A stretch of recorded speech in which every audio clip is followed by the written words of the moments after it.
তৃণমূল আমলে বা প্রাক্তন যে আমল ছিল সেই আমলের প্রকল্পগুলো নাকি সব স্ক্র্যাপ করে দেওয়া হতে পারে, এমন একটা টেনশন হচ্ছে। একটু যদি বুঝিয়ে বলেন যে এরকম তো কোনো সিদ্ধান্ত নেয়নি বর্তমান সরকার, আপনার কাছে কি কোনো খবর আছে? না না, এরকম কোনো সিদ্ধান্তের কোনো খবর নেই। প্রথম কথা হচ্ছে যে কালকে তো ক্যাবিনেট মিটিং আছে, ক্যাবিনেট মিটিং এই নতুন নতুন প্রকল্প কি কি নেওয়া যেতে পারে সেই নিয়ে সিদ্ধান্ত হবে। কোনো প্রকল্প স্ক্র্যাপ করার কোনো সিদ্ধান্ত এখন অবধি রাজ্য সরকার নেয়নি। সুব্রতবাবু, নতুন কি কি চ্যালেঞ্জেস আপনার কাছে, প্রধান কি চ্যালেঞ্জ? একটা কি টাকা পয়সা?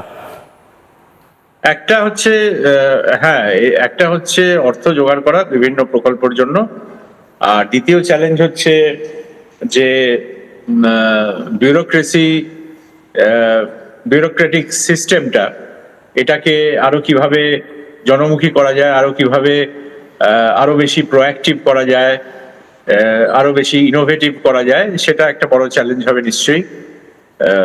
এই দুটো জিনিস নিয়ে আমার ধারণা রাজ্য সরকার চিন্তা ভাবনা করবেন।